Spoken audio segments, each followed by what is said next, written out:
Hello and welcome to the final in this series of Poetry Squared, final episode. I'm here with the lovely Jusuf Osman from Deptford, a leather craftsman no less.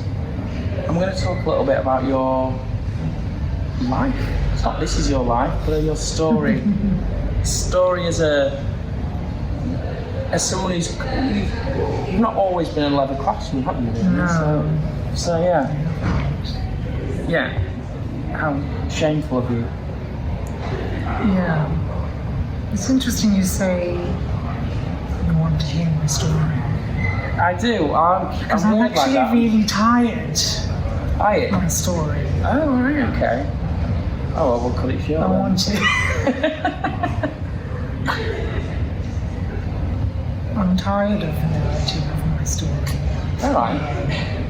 Well, this is a good opportunity then to create a new narrative. We can flip it straight away. So, I don't like going on negatives because the obvious questions are why are you bored of your story? But what I'd rather say, well, where do you want your story to go? Well, if I knew where I wanted my story to go, then that would be an easier conversation, and it would also be an easier place to be in my life right now. And I think there's so much pressure on us to know where we want our story to go. I think most of us actually don't work that way. We do something and then we realise what we don't want, and it's a constant moving away from what we don't want to try and figure out where we do want to end up. That's so true. But yet we're all told that we must know where we want to go. We want to go, and there's so much pressure, and especially now with all of the videos, it's like, know what you want, go for it, go get it. Yeah. And I don't think many of us actually are like that. No, what does me about the videos? No, I've been very stubborn about wanting to pursue something creative with words and performance, and that's always been something that I'm coming back to. But yeah, what gets me about those videos is the ones that say, you need to know this. It's like this one thing you must know in order to succeed in life. And it's like, piss off. I don't need to know anything, actually, necessarily. Yeah, I think all of the things that I've experienced have been this, I don't know if disaffirmation is a word, but a disaffirmation of self. Delusion? Rather than something that helps you to reaffirm yourself. Everything around whatever it is that's telling you that they're trying to help you be yourself is actually the opposite. It works to not help you reaffirm yourself. Yeah, you get dragged on by other people's agendas and what they think you should be rather than what you are. Yeah, I think there's so much noise out there. And we all have proclivities. We all have things that we tend to and we like, whether that's words or making or dancing or whatever it is. But all of that just gets lost in so much noise and story. Yeah, I found myself really getting into the Instagram quote-unquote game over the last month and pulling away from that, realising like actually what am I doing, and just the amount of noise on there. I didn't find myself becoming particularly happy, or like I wasn't getting any peace from it, let's put it that way. I'll tell you what, if you're feeling lost though, at least what I've found, and the gurus and wise people of Instagram or whatever that I've listened to and most likely regurgitate their knowledge, what they say, is that if you are on the right path, it tends to be quite dark. If you know exactly what's going to happen, then you're probably playing it too safe, and you're not really at the edge of what's possible for yourself. So although it's uncomfortable, it may mean that you're actually in the right place. Yes, I don't know if you've heard any of that stuff yourself. I'm just in this space, limbo space, whatever we want to call it, if indeed we are ever in limbo, because we're always moving, so I suppose it's a redundant word, because whether we see it or not, there's change happening all the time within us and around us. I think we're in constant limbo. I think the human experience is a limbic one, because we're between the celestial and the earth, right, and the physical, and we're constantly I believe we're constantly dancing between the two. So it's like there's always going to be that play of future past. Yeah. Now. So either we're never in limbo, always in limbo, but it's a constant. And to, I guess, think it's at that moment in time when it's always is the problem. It's just different because we like to be sure. Yeah, I think we do like to be sure. Certainly. Or we are told that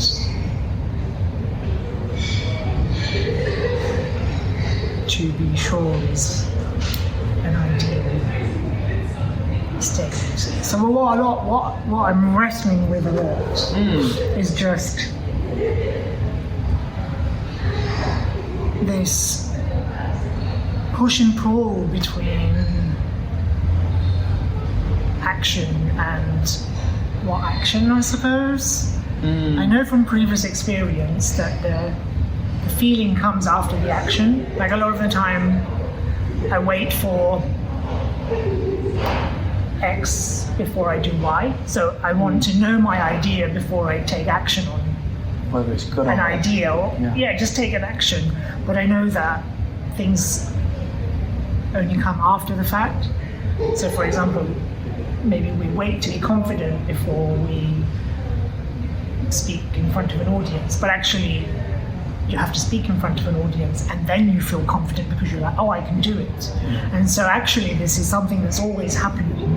And then when you're used to speaking to 100 people, you'll still not be confident when you go and speak to 500,000 people. So it's constantly doing the thing before you feel confident in the thing. So it's about feeling confident in the fact that you don't know. So I know that I have to take action first, but at the same time, I just think, what action? I just get stuck in this inaction of like, what? Well, sometimes action can be non-action, and if you're not certain, then the classic thing with like Taoist wisdom is like, if you're not sure, stay in your center. Don't make a move. Only move when there is some sort of clarity. I know what you're saying is like what you but that contradicts what I just said. It does contradict what you just said, and both are true. That everything's got a paradox, right? But there is there's sometimes you have to take a leap of faith, but other times it's better to wait for a bit of certainty. Or if you're so hesitant about something, then don't do it, or don't move. I don't think there's an argument to say you must take some sort of action just because you feel you should, and just because you feel like in order to do that you'll gain some sort of confidence. I don't think that's the universal law. It's easier said than done, especially how the Western mindset is very much be aggressive, go get it. I suppose there is this guilt though, that I'm taking this pause, and for a society and for me as a person, it's always been go. Yeah. From school, got to pass your exams, got to get to college, to university, get a degree. degree, get a job, leave the job, follow your passion. There's always a forward driving path, and to stop that, which I did earlier this year, and then to be in this space where I'm not really driving anything as such. I dabble a little bit here and there with things, but it feels that I'm wasting potential opportunities that I could be pursuing. Okay. Well, that's different if you feel like you're wasting opportunities. I mean, it's right or wrong, but it just No, feels like not no, it taking doesn't. action. Feels Right. like I should be taking action because there's only value in action. Ooh, that's something to delve into. Because, like, is there only value in action? I'd really question that. I mean, it's something I grapple with as well. You know, like, I think, oh yeah, if I'm not doing something, I really struggle with it when I'm like, no, I must be filling every bit of my day with something productive. And sometimes I just want to just not do anything. It's like I don't want to sleep, but I don't want to actually do anything. What is doing nothing? Yeah, exactly. And it's sometimes with all the stimulation and the desire in me to feel like I must be accomplishing something because I haven't reached where I should be yet. It's like I don't have a second to waste. And yet, what is fundamentally wrong with just sitting? How long can you just sit for though? Yeah. Well, I don't know. Some people do sit there, right? In other cultures, I think they do. There's a more like you just sit. Perhaps in hotter countries. That's I think it's because they're just too hot. Exactly, yeah. That's one of my theories. Is like people, it's just too hot in other countries to move. Whereas in places like Britain, you do keep busy just to keep warm sometimes, some of the year. So it becomes like just intrinsically part of the culture. I think it's quite a commonly held view now that like the pace of life is too much and it's unnecessary and it's not actually, there isn't any added value in it. Perhaps in looking like you're achieving something, but I mean, you say like when they did these like surveys of people just before they die, and very few people say, I wish I'd have worked harder in life. That just doesn't come up. It's I wish I'd have spent more time with the family. I wish I'd have worked less.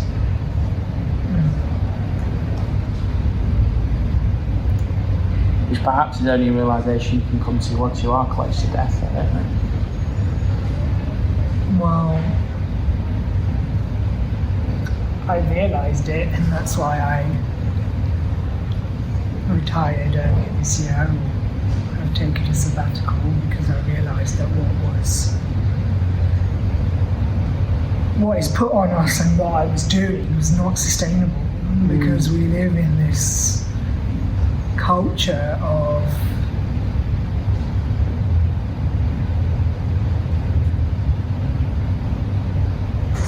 the self, really. And I think that what we are all experiencing now is this gradual destruction of community and the putting of all responsibility on the self, and to the extreme that we are led to believe that we are able to achieve some kind of success by ourselves, and I just don't think it's possible. And instead of recognizing the problem, all we keep doing as a species is to look over there. So whenever we have problems, instead of finding solutions to problems and improving them, we always find something else and say, look, that's the solution, and then we move on to that. And then we, like, this is a problem, and then instead of like fixing it or making it better, we just move on to that. So for example, we're all drowning in all of the things that we have to do, and the world is crumbling from all of the different weights of expectations of all of the different things. And instead of saying, like, how can we try and reorganize society, it's like, hey, we're going to create AI to help you to deal with the amount of noise and process and the amount at which we have to work more and produce more. We're going to make a tool so you can meet those demands, rather than, hey, there's a problem with these demands, maybe we need to look at this, instead of like giving us a tool that doesn't actually help us. It just continues to speed up the pace at which we do things, and it doesn't tackle the root cause of anything. And I remember once, not too long ago, I was washing the dishes and I really kind of got into it, and I thought, this is the pace of life, and we always invent things to speed things up, but it never actually changes anything for us. So the fact that we have a dishwasher and we have a washing machine and we have planes and everything that makes things faster, I think our brains still move at the speed that they're programmed at, or that we're used to. And so actually I think we're just meant to be cooking our food, washing our dishes, washing our clothes, walking places. I even notice when I travel somewhere long distance by train, it feels that my brain has time to catch up with where I'm going, whereas when it's on a plane, and the train is still fast, of course, but when I'm on a plane, we just don't have that because our brain doesn't move as fast. And aside from the jet lag, I mean, it's just also the changing, everything being so different. And I think that it is this coming into the pace at which life actually moves, and that we actually move, and it isn't this fast, and everything is just accelerated, you know, the amount of people we know, the amount of ways that we can contact them, the amount of everything is just, the amount of places that we can go, the amount of choice with everything is just so vast that actually our brain can't comprehend, because it would never have been at this pace. You would have had a few people that you see regularly. You wouldn't have had all this expectation to see people so often and fill your days with like just catching up with everyone and catching up with life and catching up with yourself. And it feels like everything is just catching up with your emails, catching up with your messages, catching up with your admin, catching up with your washing up. I'm just so tired of catching up. When do you actually live? When you be there, when we're there, when we caught up. When do we actually do life? When we're always catching up with life. Yes. Well, perhaps that is something about life, that it is always just in front of us. No, it isn't though. It's here. It is right here. But at the same time, there's always an expansion, right? Or perhaps there needs to be a contraction. And with the universe and things like that, there's an expansion, right? It's expanding. So if there's an expansion, there is like something that I'm to grow into something constantly. What you were saying to me, resonated with me hugely. I was thinking about lockdown, when the first lockdown happened, and I remember I've been trying to do this art sanctuary thing, which got shut down with the lockdown. Suddenly ended up doing this ambulance cleaning job as part of the COVID response to it. And all I had was like my job, coming home, and then going to see my girlfriend at the weekend. That was it, pretty much. I couldn't go and see it. I'd play backgammon online with a friend of mine, and that was pretty much it. And I just really enjoyed not having to do so much, and I could go for a walk. I read more. I did another poetry project, which is that's something, if I've got nothing to do, I'll go and write. That's my happy place, or still place. But yeah, I don't. And so many people said that, this is the great reset, this is the great pause, and actually life has become nothing but faster afterwards. I know. That was March with me. I remember when it was all starting to come out, and there was a huge queue for McDonald's. It just opened up the drive-through. There was like 20, 30 cars, and I was like, guys, we just had this moment of enlightenment where we all realised the bullshit of the world, and the first thing you do when we all get our freedom back is queue an hour to get a McDonald's. I was like, okay, maybe this isn't a great enlightenment. Because things have sped up again, haven't they?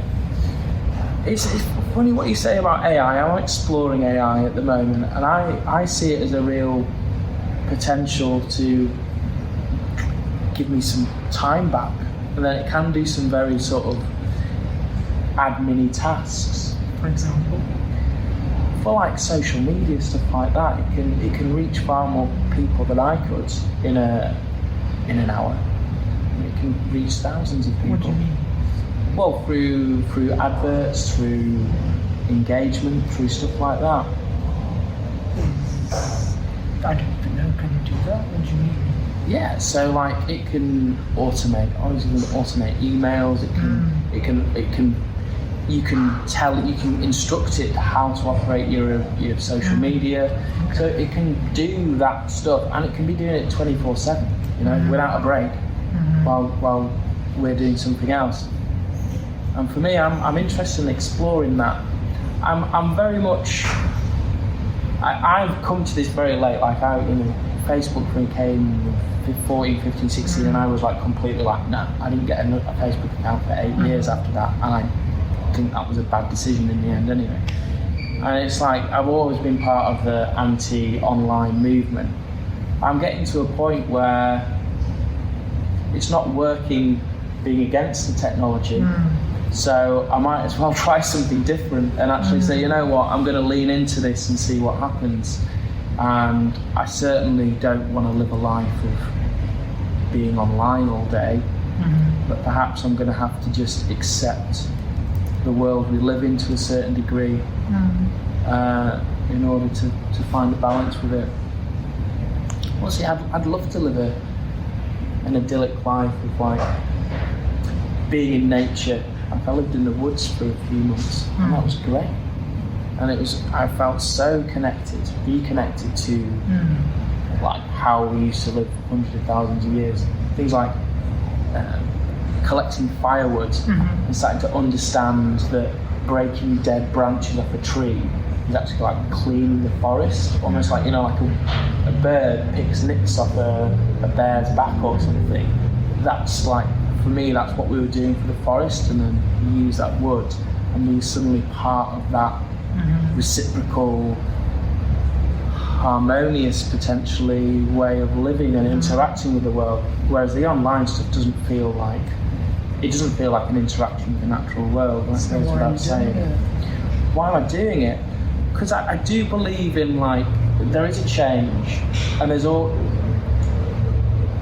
time does move forward. There's no real sort of. There's never been a return. Some people return back, but they don't go back. Yeah.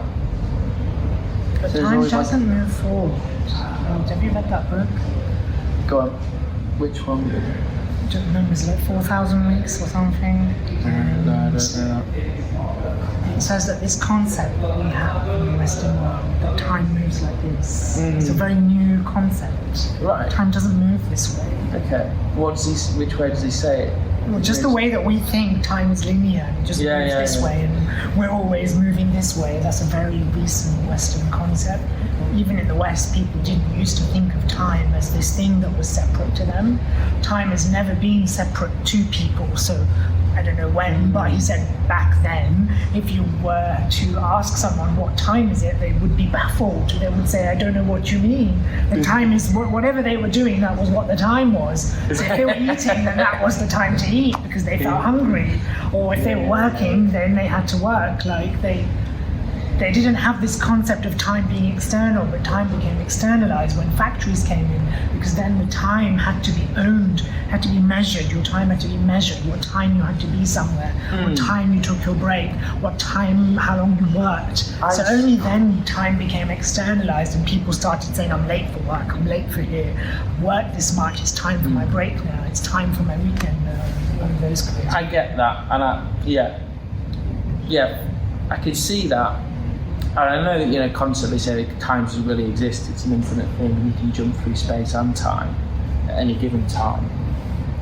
I think I'd question that slightly and say that even before the factories, if you were going hunting or gathering, there would be a right time in the day to do that. Yeah. And you could be late in getting somewhere, you wouldn't have a clock, but you'd probably say, meet me or come to my hut at daybreak or noon. Of course. And we've been studying the stars seasons. and the sun for many years. That sounds like to me that the author's probably just pissed off at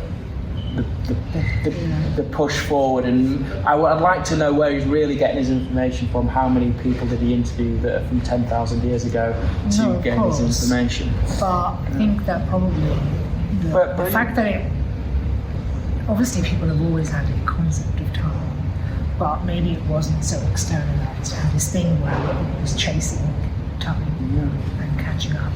Or pressurized. I think that's maybe like overall point that he's I think there's a definite case to be said about slowing down. It's how do we do it though, Yussuf? When everyone's hurtling, is it just an individual choice whereby you just say, you know what, I'm out? It sounds like you made that choice. It's challenging.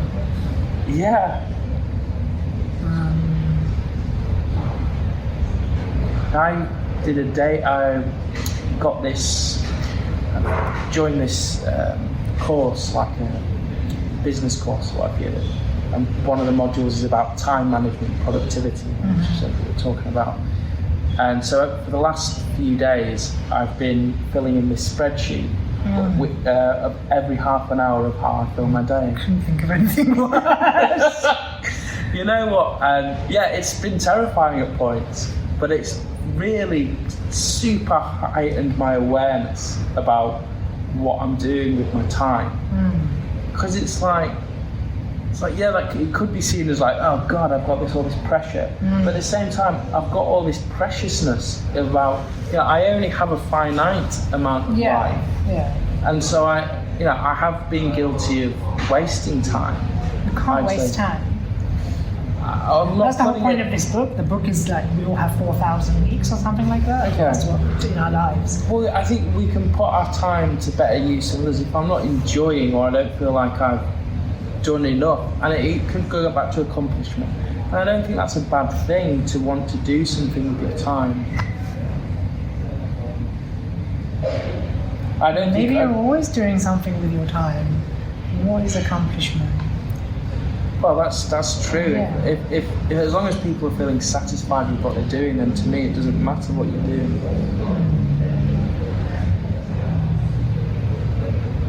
There's just too much pressure on everything. Or even this idea of what is accomplishment. What do you want to be accomplished? Well, you want to just be happy doing what you're doing. It's a fair point. Absolutely. I think the thing that gets me with, like, for example, was living in London and the rents and things. We were saying before we came on it, just trying to like survive in order to get to what I want to do. Is because I'd be quite happy if I could just write in the morning for like 3-4 hours a day. I'd 4 days a week. I think I'd be pretty much sorted with that. I'd feel like, until that changed in me and I didn't want to write anymore. But for me at the moment, I thought, that'd be me doing what I want to do. Surely that seems like a very possible thing to do. You find a job where you work in the afternoons and evenings. Yeah, it's. And you write every day in the morning. Yeah, it's pretty. It is possible. I mean, I'm managing it. Yeah, I've been doing it. Again, it's weird with the poetry thing. It's like, why am I doing the poetry? It's like, what do I really want to do? I really want to just write. What do you want to do? Well, at the moment, I'm finishing my first book about figuring out what to do with my creativity, or like the first third of my life, if you like. God knows how long I'm going to live. That's a bit of a presumption. But let's say the first 10, 20 years. And I enjoy that. And that's where I feel most calm, and where time doesn't exist anymore. And beyond that, I'd be quite happy cooking meals for my community, my family, spending time doing whatever, really.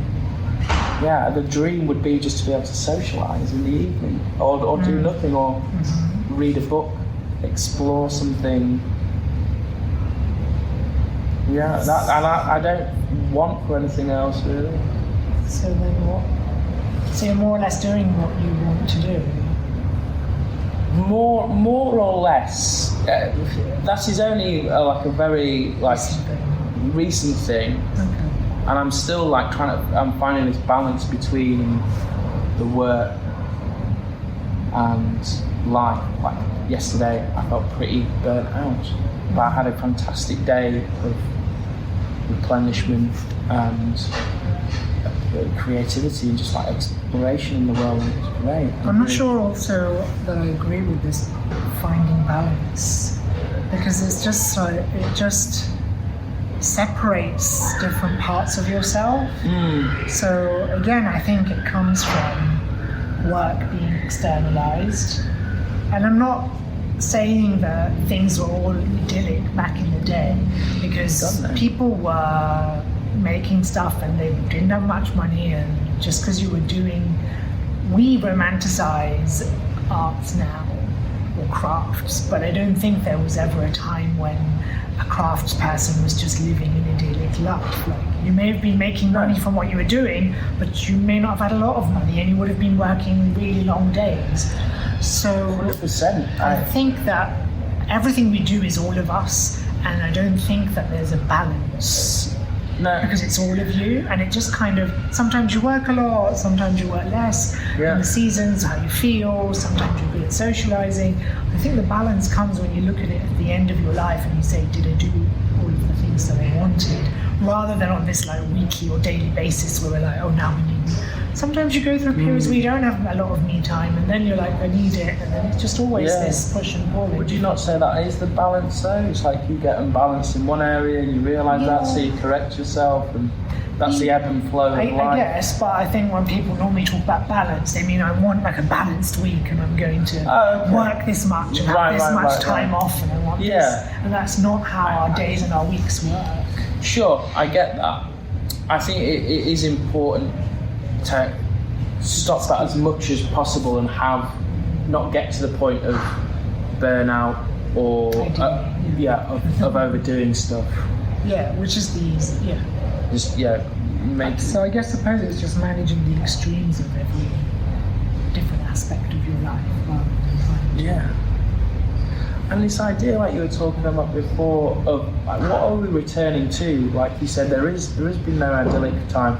I think everything that our ancestors wished for, we are fulfilling their dreams. We're living their dreams, and now we're realising that they're killed this. Like, why do you do all these things? You have the supermarkets, everything's there. You don't have to go out. This abundance of food, and leisure time. And it's like you have this lighting, running water. Windows. You have these things called taps. It's like we're living their dreams, but we're finding.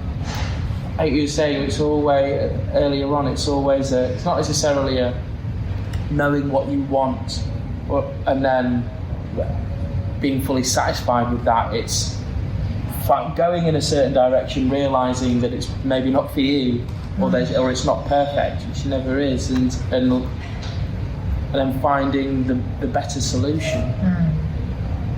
I've always. Or whatever's next. Yeah, whatever next. I completely agree with what you said earlier on about the constant looking forward, like this constant drive forward with things.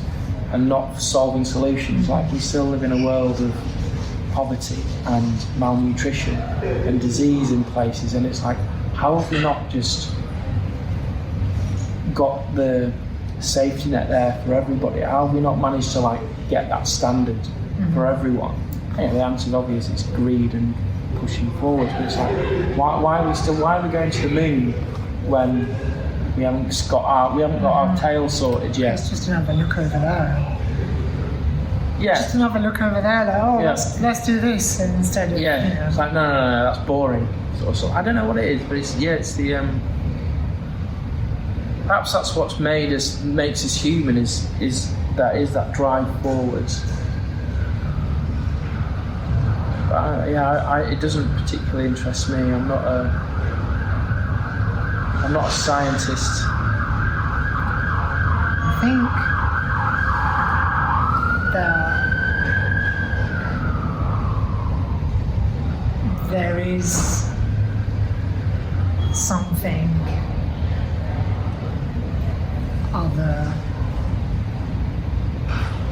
not other than us, but I think there is I'm not sure how to word it, because I think it applies whether you're religious or not. I am religious, but I think that there is a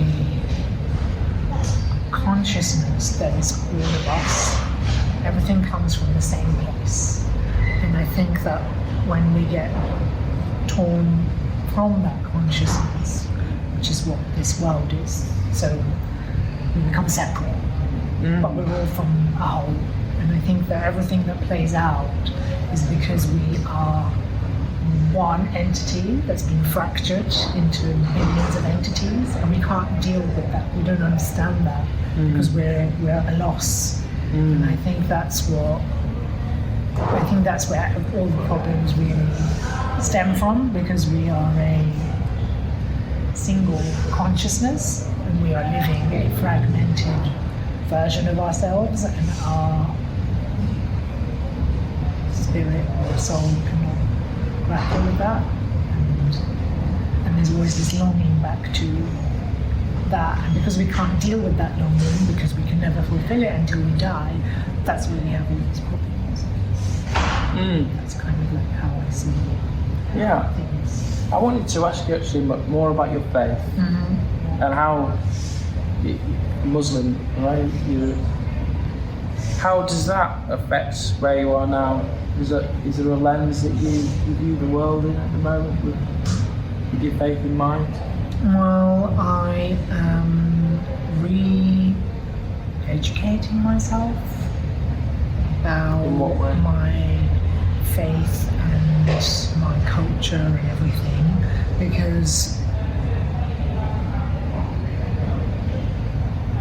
I think everything that we know comes from the lens of what we're taught, whether it's by our parents or our community, and it's always through their experience. And I'm re-engaging with it and trying to come to my own conclusions about all of the different things. Because there's this assumption that because there are two people that share the same view, any view, and it doesn't mean necessarily faith, that we both have the same ideas about that, but it's not true. Like, everyone is so different in everything that they hold. Every opinion and viewpoint might be the same viewpoint, but they might Interpret it different ways. completely different way, and we have no idea. We just assume that it's all the same. So I think that's why I want to So what does Islam mean to you? to that conclusion by myself. For me, I have always grappled with the way things were taught to me, because they were very, they felt very oppressive in the way that it was taught, or in the way that I interpreted it. I don't know. But I just refuse to believe that religion is meant to be harsh. And so I'm trying to find, through my own readings and rereadings and different interpretations, different books, that like what is the true meaning and essence of Islam and of the Prophet and the times that they were living in. Like what really does it mean?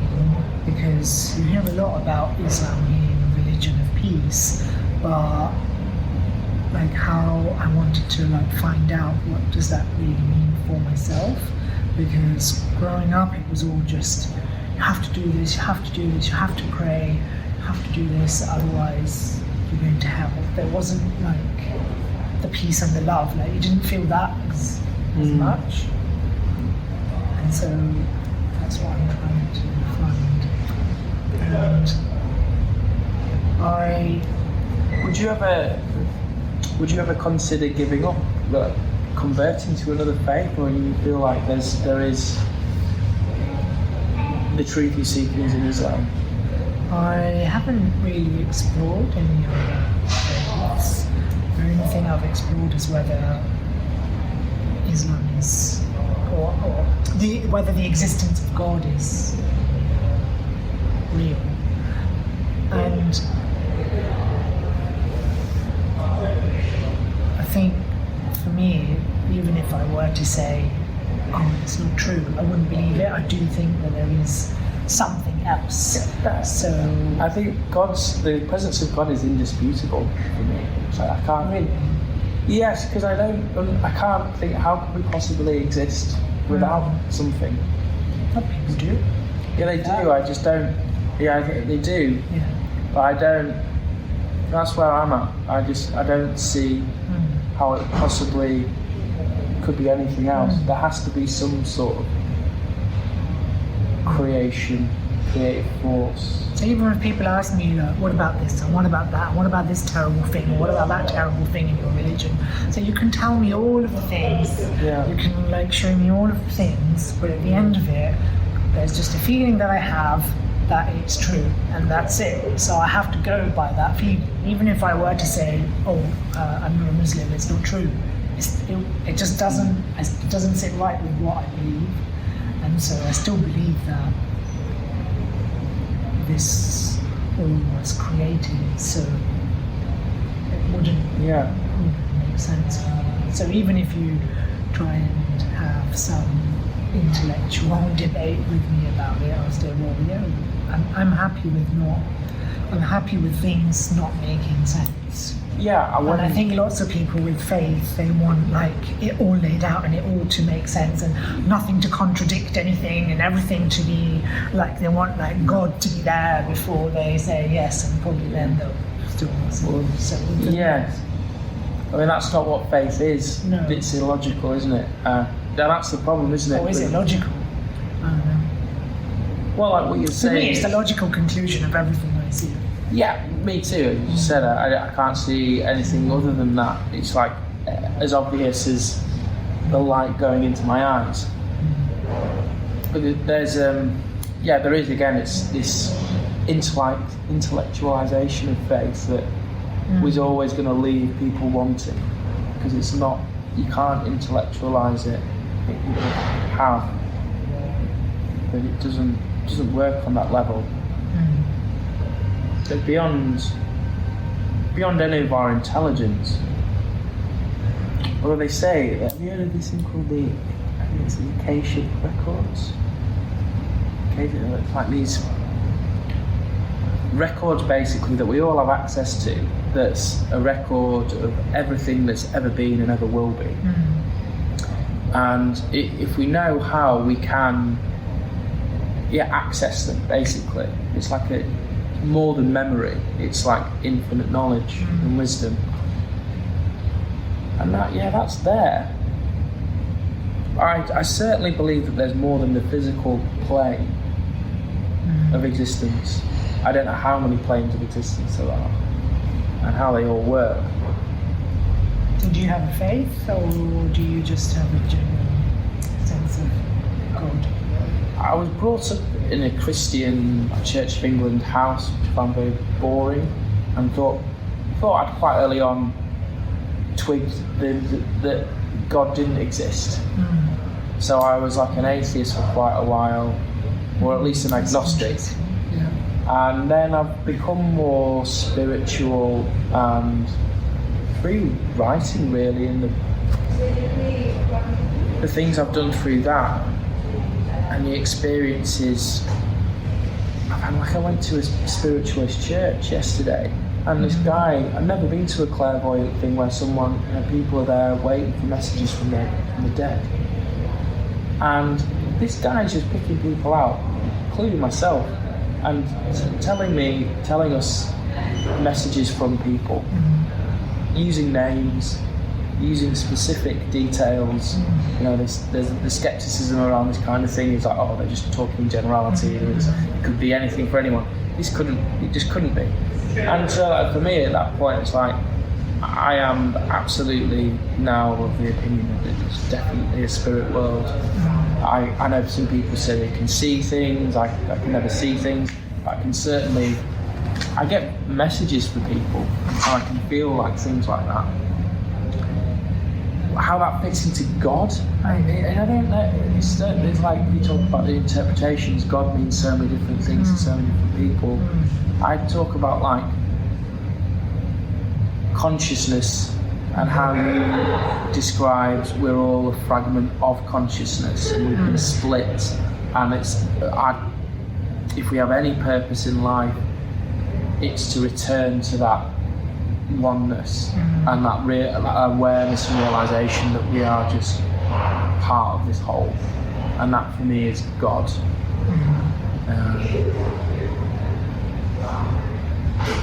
Beyond that, I don't believe in any dogmas or any specific faith. I've lent more towards Taoism, and there's one book that I found that I've gone back to over and over again. It's been the Book of the Way, and I listen to that over and over again. And that for me has got a lot of wisdom, but none of it's "thou shalt not," kind of thing, which seemingly Christianity and Islam both share in common, seemingly can be quite strict at times. But I was thinking this morning, based on what I said earlier, that we so often wait for something before we do something. And I was thinking the same with prayer, that maybe you have to pray before you see the results of it. Like, instead of thinking that it's not going to work, because in Islam you have to pray 5 times a day, and it's always challenging to make time for that. Is it the same prayer? Yeah, same, different. And same, different. That's thrown me a bit. Could you? Because it's a physical prayer, so it's the same, but like different in the amount of that you do, depending on the time. The amount of times you repeat the prayer. Yeah. Okay. So it's the same thing, just different numbers of. Yeah. And I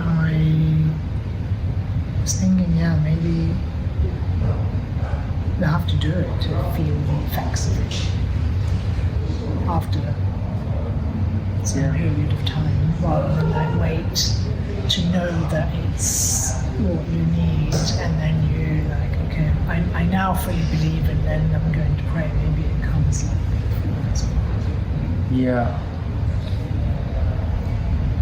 I think I found my experience is you usually have to, like, the universe will reward the bravery, like the risk. It's like it won't just give you it.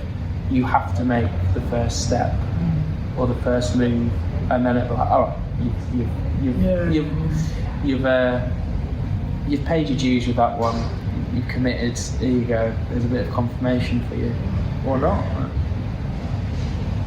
Have you heard of that phrase where, you know, if you're in Helsinki and you go 20 minutes, you're always in Helsinki. But if you take a bus, like a bus for 20 minutes, you'll go anywhere in Helsinki. But if you take a bus for an hour and a half, you'll get to this other town, which isn't Helsinki. So it's like this thing about if you don't commit to travelling far enough in one direction, you're always going to be in the same place.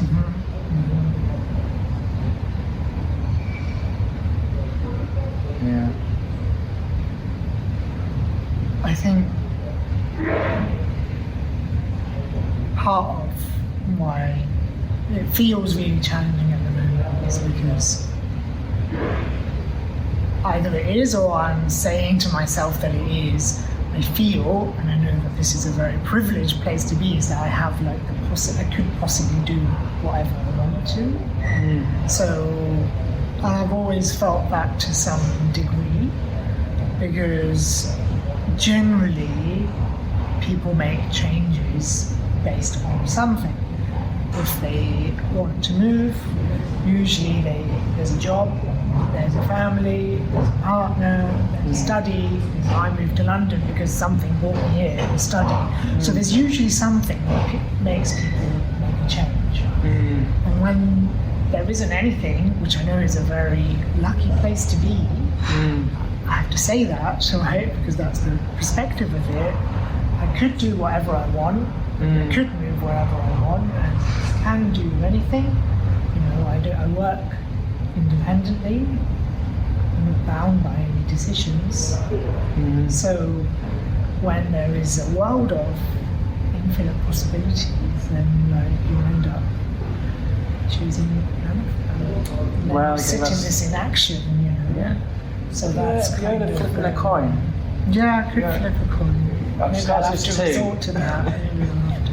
But then I have to pick the two. Yeah. Out of what? Should I have to pick a coin to pick the two? Maybe if you get it down to 50 first, and then just halve it every time until you get and round it down to 2 at the end. I have to make a list of 50. Yeah. Okay, that seems broad enough. Yussuf, it's been a pleasure. I think we should leave it there. But thank you very much. Flip a coin. Yeah, flip a coin. There we go. And that's it. That's the last Poach Scared. We're off. We're going to be coming back with a new show, all being well. We'll see what the summer brings. In the autumn, we'll have something new. So stay tuned for that.